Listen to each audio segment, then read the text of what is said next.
Undercurrent podcast. I'm your host, Josie Lane. Welcome.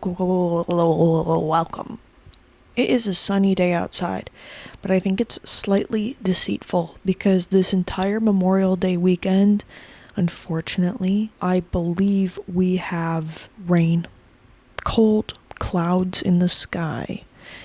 Luckily for me, I wasn't really doing anything, but nevertheless, a bit of a disappointment.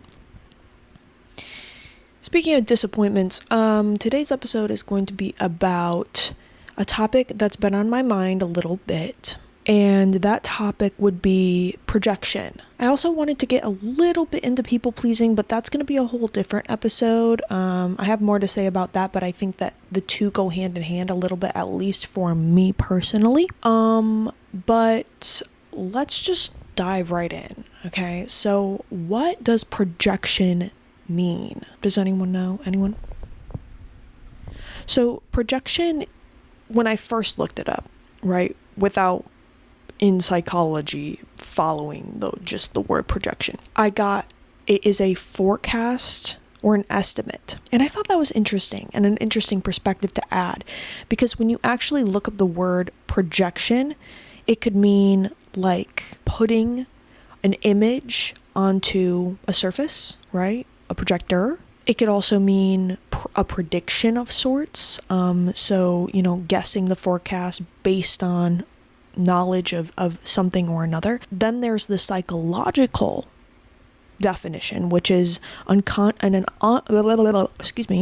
unconscious defense mechanism where a person attributes their own unacceptable or uncomfortable thoughts, feelings, or traits onto someone else. This is a very interesting point because I think that definition of projection is not precisely what I wanted to talk about or something that I've struggled with personally, because while I have at times put my own negative traits onto other people, I don't think I do that. I think that that's a defensive mechanism that a lot of people who are not self-aware tend to do. But when you're self-aware, you're not one to put your negative traits onto other people as much. You're going to be more cognizant of your negative traits. You just might not have any intent on changing them or not really know how. You're just logically aware of them. So this idea of projection is sort of, for example, right? If you are, I want to think of a good example or like a good idea of projection in this manner. I think it can get into like hypocritical territory when somebody else does something that you also do, but instead of looking at those traits within yourself, you're actually pointing them out in somebody else, or like getting frustrated at somebody else for having those characteristics or those traits. But what I want to talk about a little bit more is romantic projection, because I think this is something that I've struggled with personally. I was such a maladaptive daydreamer growing up. I didn't have like any guys who are interested in me or any ability to like actually explore romantic relationships in a very normal, healthy way. That wasn't accepted in my family, and we didn't talk about those things. That wasn't normalized. It was actually demonized a lot. And so what I would do is I would read books or I would watch TV shows, and I would pick a character in that TV show, and it was just like I was infatuated with them. And I would just daydream all the time. I would pick a crush and have a crush on this boy, that boy, this boy, that boy, and just, imagine them in my head of what we would be together, what it would be like. And unfortunately, you take that into adulthood, and you sort of have this idea of people that doesn't actually align with reality.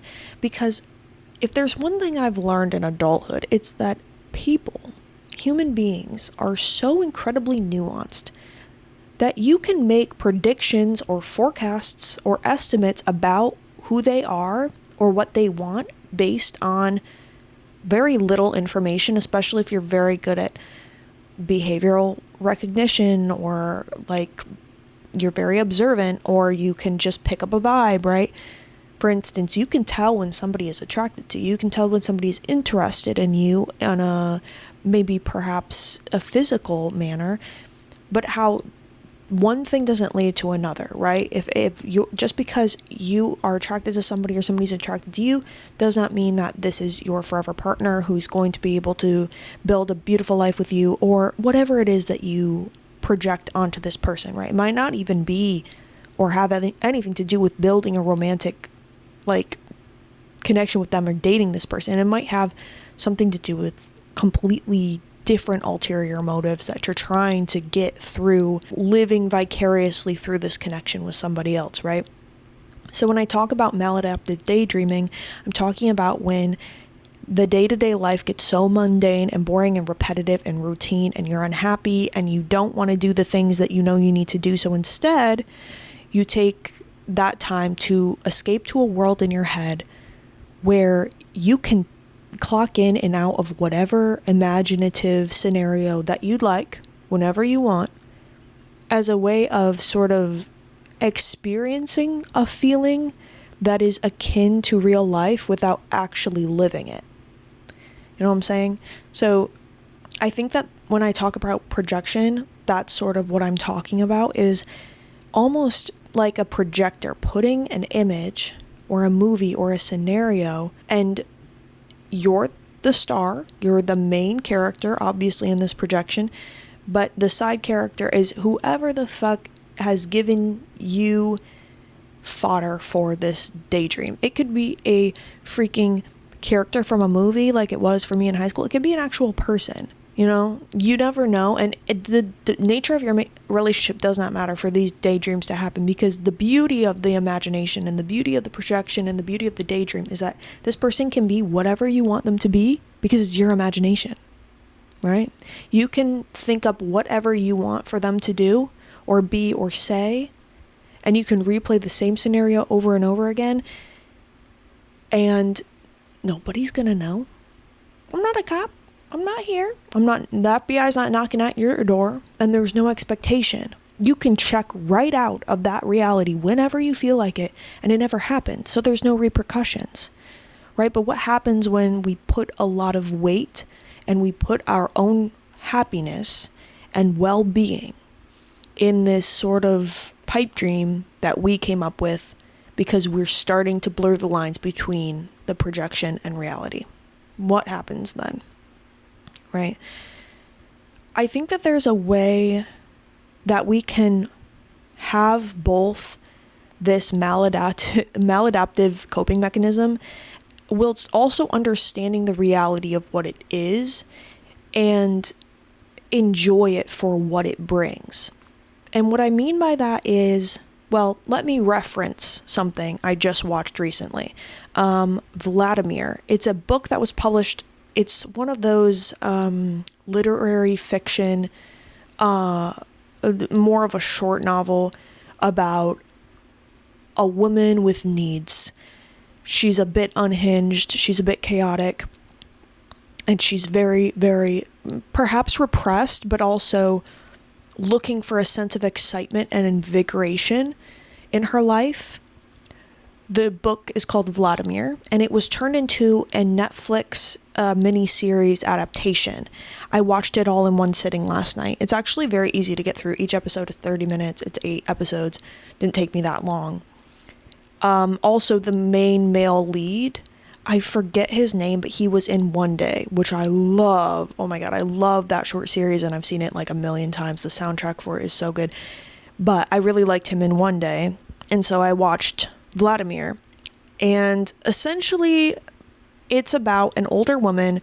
She's a professor at a college, but she's kind of fallen off because she's getting older, and you know, God forbid women age, and she obviously is very beautiful, and in her younger years she used to get male attention, and she used to be very highly regarded and esteemed, and her looks definitely helped with getting not into the position that she was in, but sort of propping up her ego and her sense of self-worth.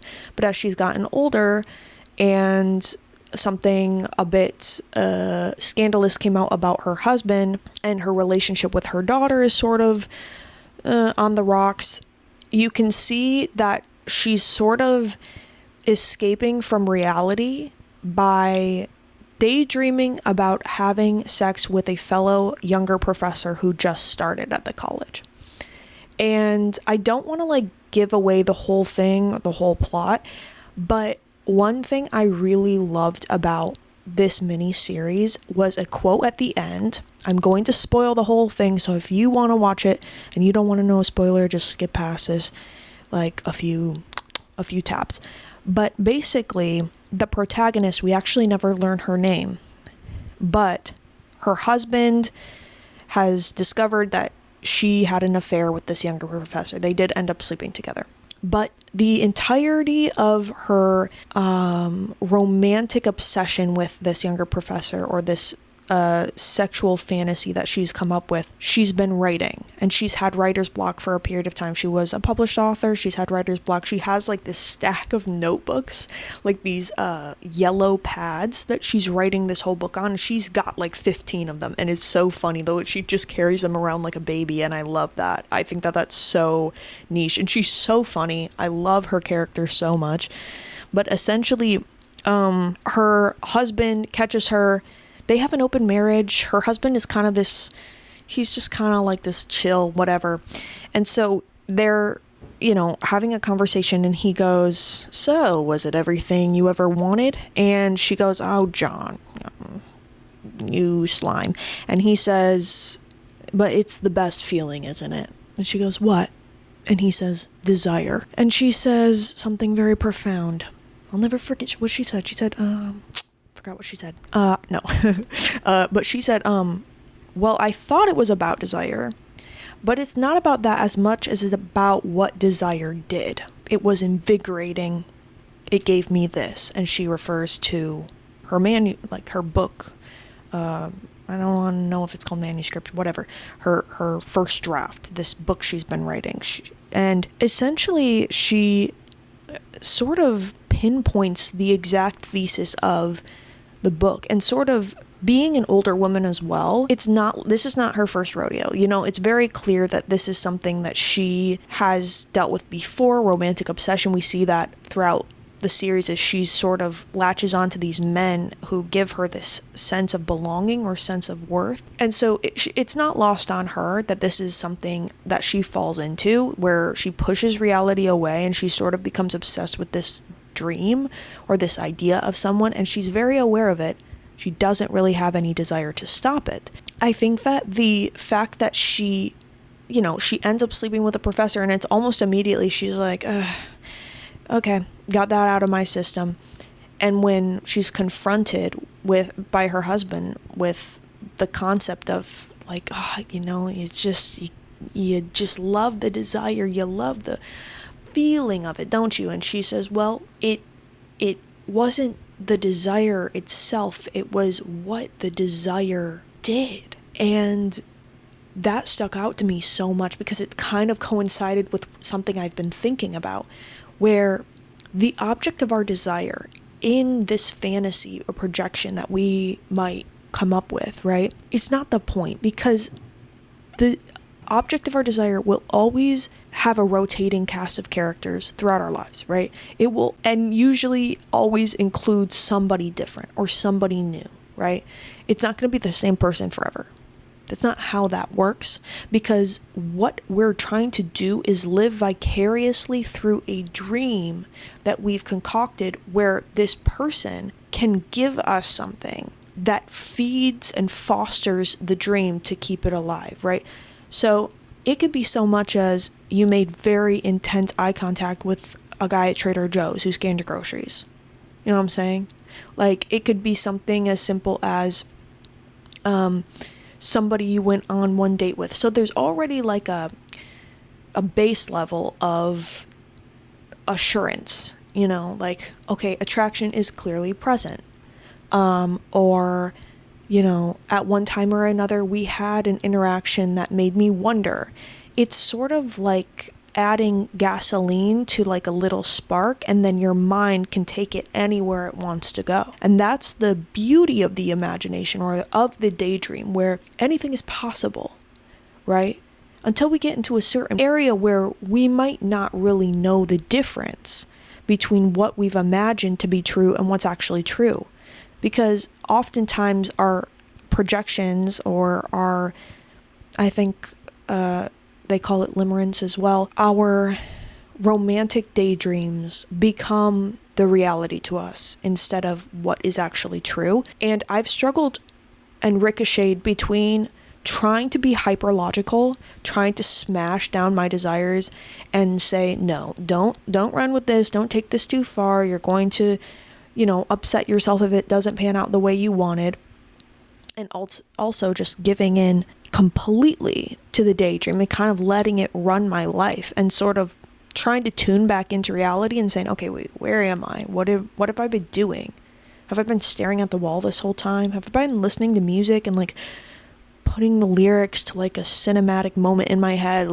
And the problem is, I think that a lot of shame has coincided with this, because this is the coping mechanism that I would partake in, because I didn't have the freedom to do and explore what I wanted when I was in high school. And so because I couldn't do those things, or there was shame around the idea of desire or the idea of lustfulness or exploring sexuality or exploring romantic interests, there was shame around the maladaptive daydreaming and the projections. And so there became a lot of shame in my life around the idea of putting somebody on a pedestal or imagining us together, or, any of these things where I begin to like daydream and think of things in this exuberant sense, when the reality was something so minuscule and so tiny and so simple. And if you were to actually show somebody what it was that started this flame and this spark of like romantic obsession and inspiration, you'd be like, girl, that's it? Y'all made eye contact? That was it? Like, girl, get a grip. Are you delusional? And the reality is like, no, I'm not delusional, but maybe a little bit. I'm not delusional. I just have coping mechanisms that will exacerbate desires tenfold.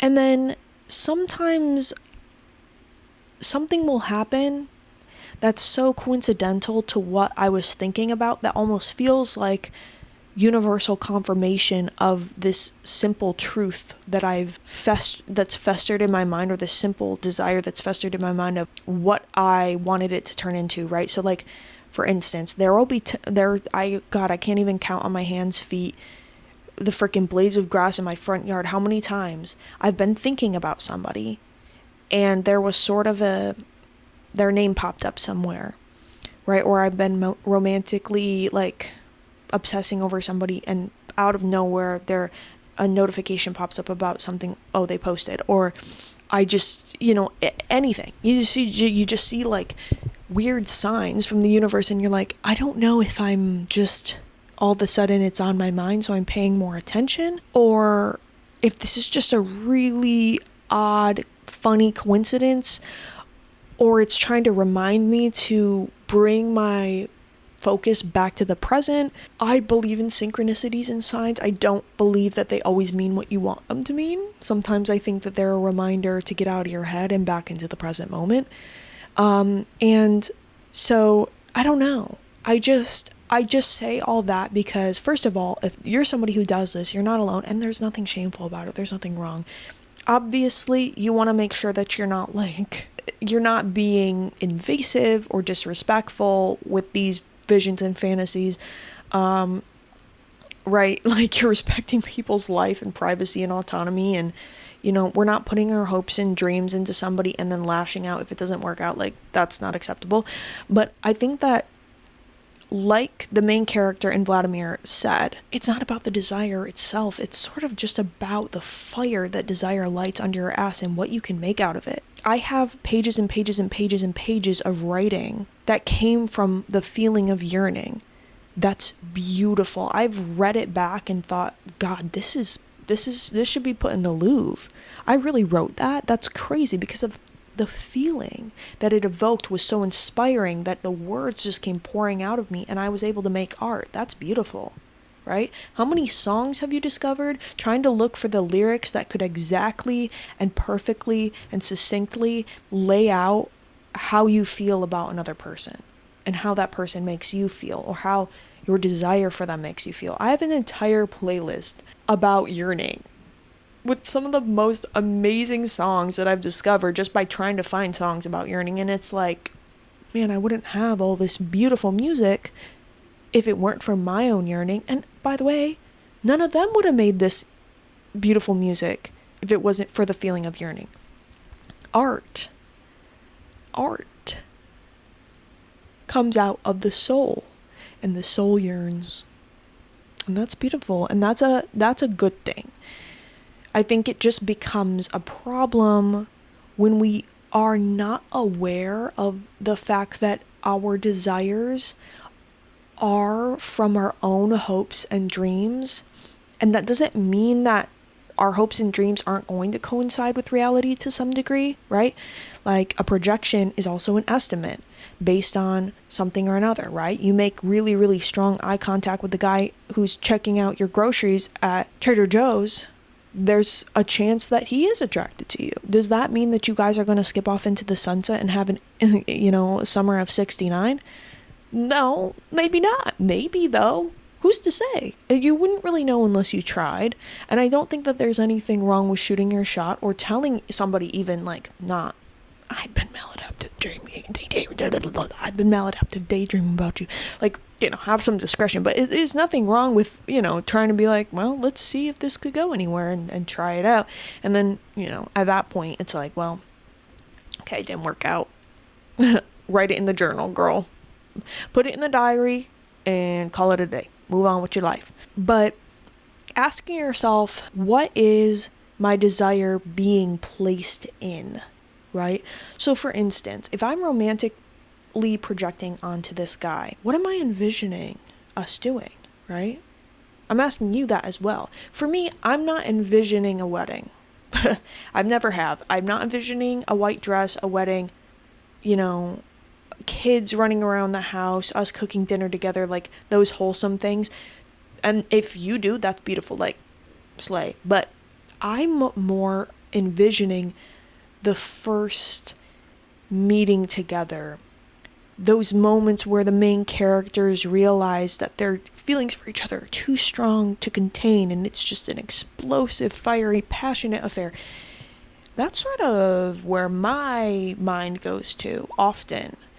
It's the feeling, the euphoric feeling, the rush of passion. That is what I long for. And the only times I've really felt it super strongly in my life have been when I'm on, which comes with a fallout of consequences I don't like, right? Another time is at concerts when I'm also, and then when I'm engaged in scandalous acts as well, right? Also under the influence. God, it's always under the influence, isn't it? But there's a question that I've asked myself recently where it's, your daydreams are always going to these places where you felt the most alive. You felt invigorated. Your whole body is on fire. You feel like mind, spirit, body, everything is aligned. You're in the present.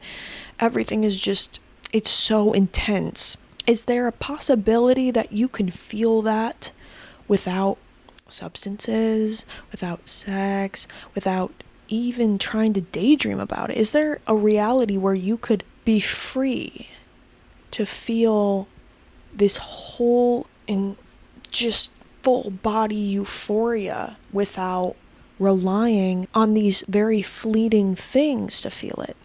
It's a question I'm still mulling over. I think the word I'm looking for is freedom.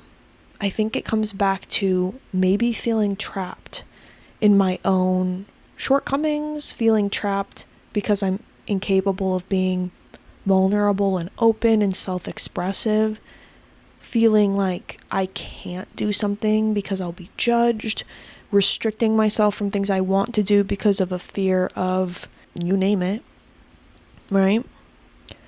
So I believe sometimes I escape into these fantasy worlds where I am fully immersed in the moment, because from the day to day, I'm not fully immersed in the moment. And the funny thing is, if you think about it, the reason I'm not fully immersed in the moment is because I'm maladaptive daydreaming about being fully immersed in the moment. Oh my God. It's like the Twilight Zone. We also put ourselves through this on a regular basis. I actually feel quite comfortable talking about this topic because I think that many people deal with this. We are on our phones. It's always the damn phone. Put the damn phone down, but it's the phone, right? When we're on our phone, we're experiencing that dopamine hit constantly by scrolling through a world that we are not actually experiencing. We are experiencing through somebody else's eyes at the tap of a finger. We can see a plethora of knowledge, but we don't remember a thing. We just know how it makes us feel. And so that's why we engage, because reality sometimes is not engaging enough. And I think the times I maladaptive daydream the most is when I'm the most active on social media, or I'm scrolling or consuming the most, because I'm looking to feel something that reality isn't giving me. I realized I sometimes watch YouTube instead of talking to my friends as a way to feel connected vicariously through, like, if I'm like, oh, I just want to like watch my comfort YouTuber, because I feel a sense of camaraderie there even though I'm not talking to them, because the reality is that it allows you to sort of project or have this idea of friendship or this idea of connection without actually having to talk or connect or be vulnerable or any of that. Interesting, right? That's something I noticed about myself, that I project friendship almost, or the idea of friendship, by watching my favorite YouTubers, because it makes me feel like I'm a part of a social environment when I'm actually just consuming social content. I'm like a cuck for socializing. Oh God. Oh God. Oh God. I might need to throw my phone in the river. But like literally, it's kind of what it is. When you're constantly consuming content, you're like vicariously living through somebody else living. So get off the damn phone. By the way, deleted Instagram because it was getting too much scrolling. Way too much scrolling. Obviously, if you're watching this right now, you are consuming content. There's nothing wrong with consuming content. I think it's just, can you live? Are we able to possibly live in the moment without putting pressure on the moment meaning more than it actually does? Can you be there with somebody and actually try and get to know them and connect without saying, what can you do to feed my delusions so that I can escape from reality in my free time with your face as the subject? There does not need to be any shame about it. I think a lot more people do it than not. I think that's why the unhinged woman who's obsessive and like kind of crazy, stir crazy, is becoming more of a theme in literature and TV shows, is because we're a bit repressed and we don't know how to express ourselves. And it's uncomfortable to express ourselves and our needs, right? And if you ask yourself, like, do I actually need a romantic interest to make my life interesting? Or is it just as thrilling to start full body, full send dancing on the street and people seeing me out of their cars and judging me, and that could bring me the same level of excitement and fear and anticipation and anxiety and mental stimulation, but I actually lived in that moment because I wanted to dance and I did, instead of coming up with fake scenarios in my head to music and just standing still. What's going on? What are we even talking about? Okay, that's that point. What about when the tables are turned? Let's get into that. That's exciting for me because I don't have to be the subject of like this awful narrative. What if you're the one being projected onto? What if you're the object of someone's desires? There's many different ways this can go, right? There are kids out there, people whose parents have sort of put their hopes and dreams onto their children because they're trying to live vicariously through their children so that their children can achieve something they never got to, right? Or parents feel like their children's successes are a reflection of them and who they are. So if their children don't succeed, they feel like they are unsuccessful or they failed. That's a very common one. I know people who have parents who hold them to a very high standard or want them to live a certain lifestyle or a certain way. And if they don't, they get very frustrated or perhaps even shun their child. Luckily, I never experienced that. But I have experienced personally the feeling of it being on my shoulders to keep my family from falling apart at times, even though maybe that wasn't true. I think that there was a pressure where it's like my actions and the things that I do in this household growing up have an effect on everyone. So I just need to keep the peace, keep sweet and pray. And if I just get through this, one day I'll be able to live the life that I want to live. But when you become so repressed and your desires and self-expression become so repressed, it takes a really long time to unlearn the habits that you did so that you were safe and that nobody could judge you or condemn you or punish you for being yourself. And even now, sometimes there are certain people who trigger me where I'm around them and I don't feel like I can be myself because their judgment of me will feel like a punishment the same way it did in childhood. We're getting a little deep into that, but I think that, what happens when you're the one being projected onto romantically? I think that can happen from time to time. There are people out there who have projected onto me their romantic desires or their desires for the future of things that they've wanted. It doesn't feel great. I'll be honest. It boosts the ego for a second, but I think that it's invasive. It kind of makes your skin crawl a little bit. You're like, I don't really want to exist in this world you made up where I am exactly what you came up with in your head. Because the reality is I'm not someone you can pin down so easily. You couldn't just come up with me in your head and I would be able to follow that script. Like, I am not exact in that way. And I think being able to be on the receiving end of that can also help you when you're actually dealing with it, projecting onto other people, because you're like, wait a minute, I know how I feel when this happens to me. You could feel it very strongly, actually. You can feel when somebody sort of has an idea about you that they want to be true that you know is not. Or at least I can, I feel like, to some degree. And it's so much better being on the receiving end than it is being on the other end. For me personally, at least because I don't feel a lot of pressure to live up to people's idea of me. I think luckily I have really been able to stomp out a majority of my people-pleasing tendencies because I'm aware of where they come from, to start out with that. And then I also like being unique. I like being different. I like having my own sense of self. I like being able to do things and say things and be someone that somebody wouldn't expect and maybe be a little bit off-putting at times. I like that. You should be off-putting. Anyways, I think that a majority of my experience with being projected onto is sort of this, it's this pity where you're like, man, I feel for you.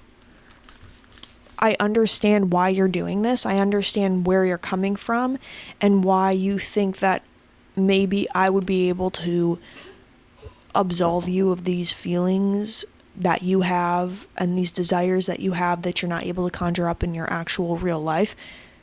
But at the same time, I'm never going to be that for you. And that's the harsh reality, because I'm a whole fucking human being with my whole own life and my own experiences and desires and nuances. And, I can't be just pinned down as a person. And it's unfair to do that to another human being, to put them in a box, because you need to fulfill and satisfy your own desires. I've had people who try and puppeteer me so they can live vicariously through me. And it's obvious. It's like, why are you doing that? Make your own life. God damn it. I worked hard enough to make my life the way that it is and to pursue and care about the things that I care about and build the community that I've built for myself to whatever degree it is. Do that for yourself. Go figure it out. Do your own thing. Be your own person. Don't put that shit on me. I'm not going to live your life that you want to live for you. Or people assume that I want something because they want it. It's like, no, I'm my own fucking person. How many fucking times am I gonna have to show you that or prove that? I don't want what you want. Just because you don't feel so inclined to go get it doesn't mean I'm gonna do it for you.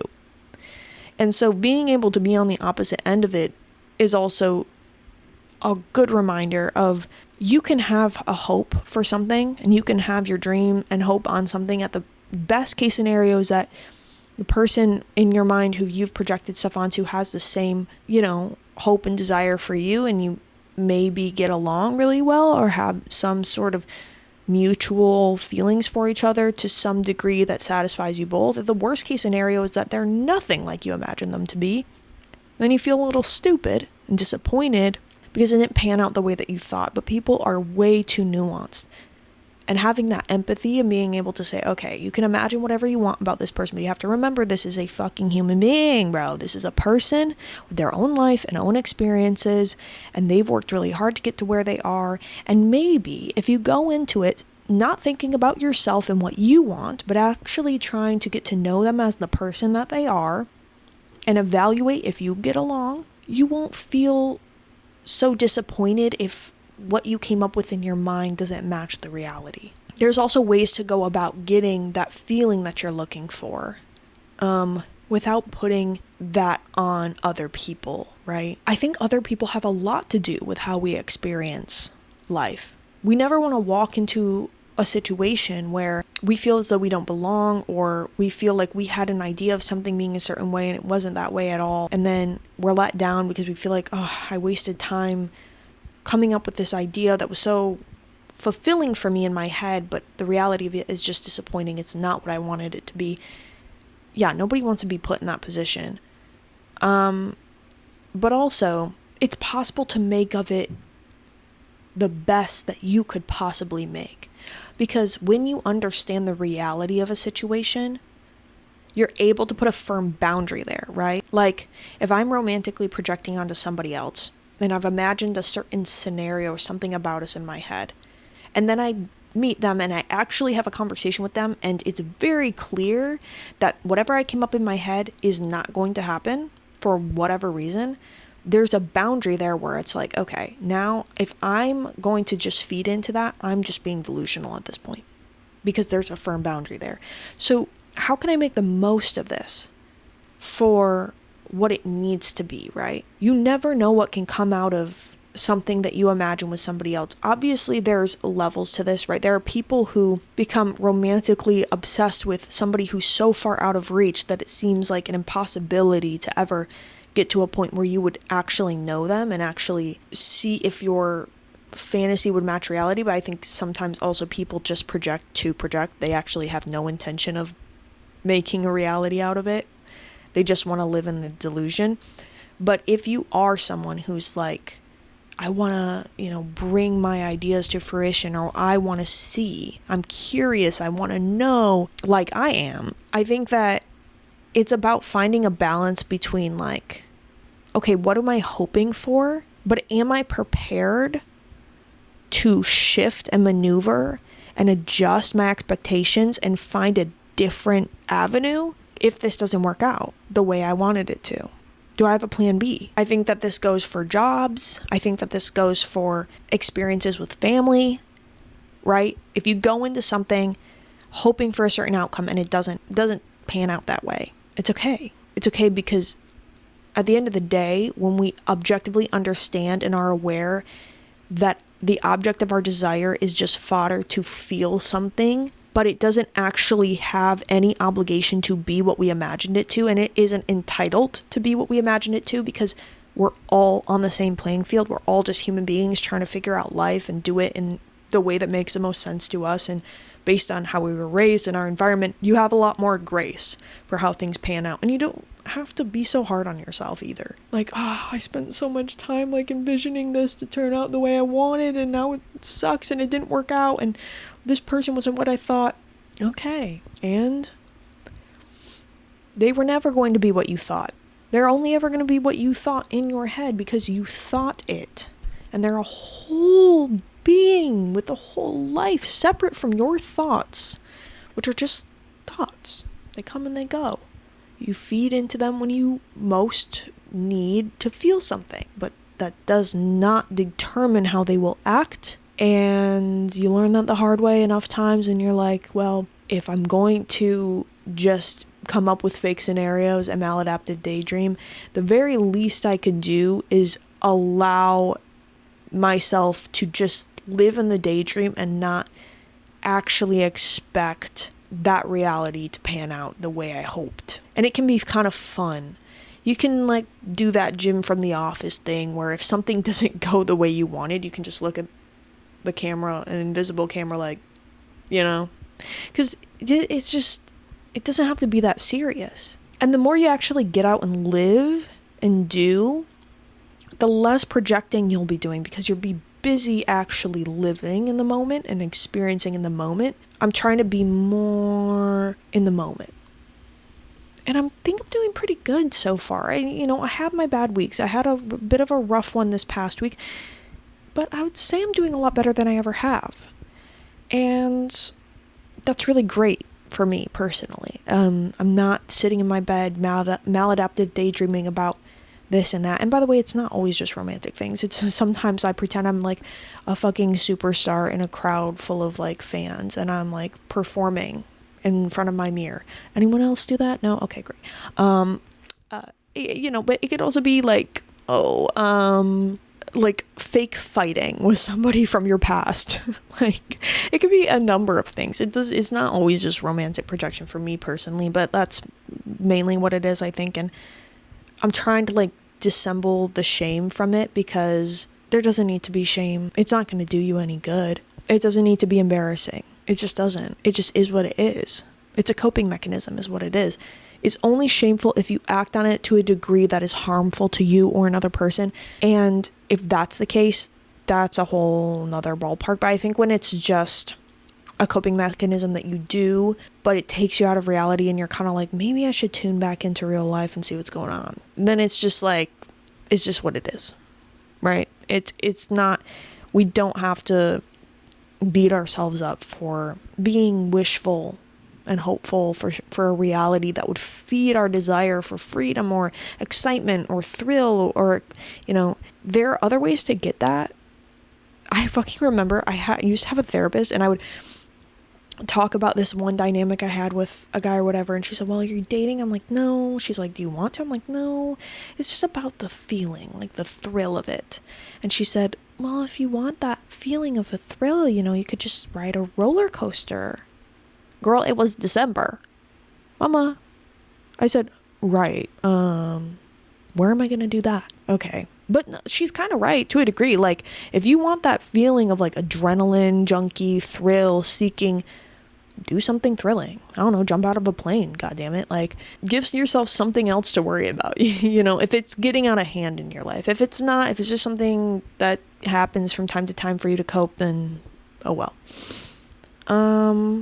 But I think that the biggest solutions to this problem are self-expression and connection with others, genuine connection, genuinely trying to get to know someone, and being honest with yourself if you guys actually click, or if you feel like you're performing to be liked by that person so that they can fit your fantasies, or that you can fit something for that.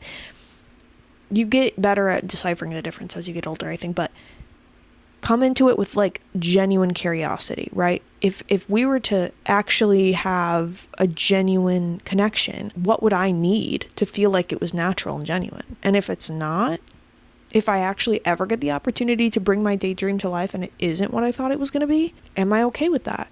Can I cope? Can I adapt? What is going to be the deciding factor for me to say, okay, this isn't what I thought it was going to be, and I'm actually not going to keep lying to myself that it's going to be this way. I'm just going to like let it go and maneuver to a different reality where I can actually connect with people who are for me, instead of trying to fit a mold or trying to fit into this idea of something that I wanted that actually isn't realistic. That's going to be all for today's episode. I hope you guys enjoyed. This was, again, another vulnerable one. Definitely something I've been dealing with since high school is maladaptive daydreaming, romantic projection, or just putting these unfulfilled desires or hopes or thrills or excitement or risk, because I'm a little bit of that. I have that tingling underneath, and I'm always on the verge of saying fuck it and starting over from scratch and like throwing everything away to like, I don't know, like for the sense of thrill or risk. But I don't do that because I know it's not going to be good for me in the long run. But you want to find that sense of thrill and adventure and excitement anyways. And so it's easy to get it through disillusionment or ideas or fantasies. But I would love to talk more in the future about what I do to fulfill that thrill-seeking behavior, that sense of excitement or invigoration through other means that have nothing to do with projecting onto another person. We'll get there, I think. I'm sure. Maybe I'll hop a train. Who knows? Who knows at this point? There's millions thrill-seeking habits I could participate in. Who knows what I'll end up doing? We could talk about thrill-seeking another time, and I also would like to talk about people-pleasing on this podcast. That's going to be all from me today. Thank you for listening to Undercurrent, and I hope you have a beautiful rest of your week. Goodbye.